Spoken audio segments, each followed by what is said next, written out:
बिस्मिल्लाहिर्रहमानिर्रहीम। अस्सलाम वालेकुम। नसु एक औरत नुमा आदमी था, बारीक आवाज़, बग़ैर दाढ़ी और नाजुक अंदाम मर्द। अपनी जहरी शक्ल व सूरत से फ़ायदा उठाते हुए जनाना हमाम में औरतों का मसाज करता और मैल उतारता था।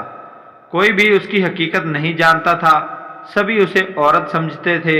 ये तरीका उसके लिए ज़रिया माश भी था और औरतों की इज्जतों से मज़ा भी लेता था। एक दिन बादशाह की बेटी हमाम गई। हमाम और मसाज करने के बाद पता चला कि उसका हीरा खो गया है। बादशाह की बेटी ने हुक्म दिया कि सबकी तलाशी ली जाए। सबकी तलाशी ली, हीरा नहीं मिला। नसु रसवाई के डर से एक जगह छुप गया। जब उसने देखा कि शहजादी की कनीज़ें उसे ढूंढ रही हैं, तो सच्चे दिल से खुदा को पुकारा और खुदा की बारगाह में दिल से तौबा की। दुआ मांग ही रहा था कि अचानक बाहर से आवाज़ सुनाई दी कि नसु को छोड़ दो, हीरा मिल गया है। कई दिनों से हमाम न जाने पर एक दिन शहजादी ने बुलावा भेजा कि हमाम आकर मेरा मसाज करे, लेकिन नसु ने बहाना बनाया कि मेरे हाथ में दर्द है, मैं मसाज नहीं कर सकता हूँ, और शहर से निकलकर कई मील दूर एक पहाड़ी पर डेरा डालकर अल्लाह की इबादत में मशगूल हो गया। एक दिन उसकी नज़र एक भैंस पर पड़ी जो उसके करीब घास चर रही थी। उसने सोचा कि यह किसी चरवाहे से भागकर यहाँ आ गई है, जब तक उसका मालिक ना आ जाए तब तक मैं इसकी देखभाल कर लेता हूँ।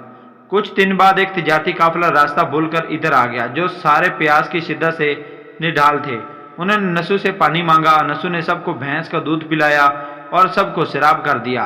काफिले वालों ने नसु से शहर जाने का रास्ता पूछा। नसु ने उनको आसान और नज़दीकी रास्ता दिखाया। नसु के अखलाक से मुतासिर होकर ताजरों ने जाते हुए उसे बहुत सारा माल बतूर तोहफा दिया। नसु ने इन पैसों से वहाँ कुआं खुदवाया। ऐसा ऐसा वहाँ लोग बसने लगे और इमारतें बनने लगी। वहाँ के लोग नसु को बड़ी इज्जत और एहतराम की निगाह से देखते थे। रफ्ता रफ्ता नसु की नेकी के चर्चे बादशाह तक जा पहुँचे। बादशाह के दिल में नसु से मिलने का इश्तियाक पैदा हुआ। उसने नसु को पैगाम भेजा कि बादशाह आपसे मिलना चाहते हैं।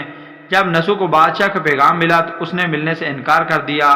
बादशाह को बहुत तअज्जुब हुआ, मगर इस बेनियाजी को देखकर मिलने की तलब और बढ़ गई। बादशाह ने कहा, अगर नसु नहीं आ सकते तो हम खुद उसके पास जाएंगे। जब बादशाह नसु के इलाके में दाखिल हुआ, खुदा की तरफ से मुल्कुल मौत को हुक्म हुआ कि बादशाह की रूह कब्ज कर ले। चूंकि बादशाह बतौर अकीदतमंद नसु को मिलने आ रहा था और रियाया भी नसु की खूबियों की गर्विदा थी, इसलिए नसु को बादशाह के तख्त पर बिठा दिया गया।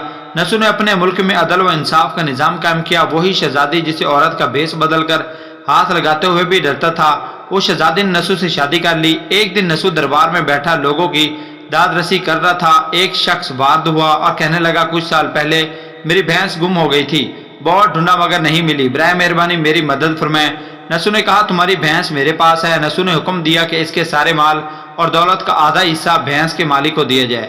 वो शख्स खुदा के हुक्म से कहने लगा, ए नसु, जान लो, ना मैं इंसान हूँ और ना ही वो जानवर भैंस है, बल्कि हम दो फरिश्ते हैं, तुम्हारे इम्तिहान के लिए आए थे।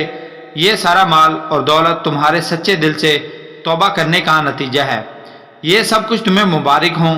वो दोनों फरिश्ते नज़रों से गायब हो गए। इसी वजह से सच्चे दिल से तौबा करने को कहते हैं। तरीक़ की किताब में नसु को बनी इसराइल के एक बड़े आबिद की हैसियत से लिखा गया है।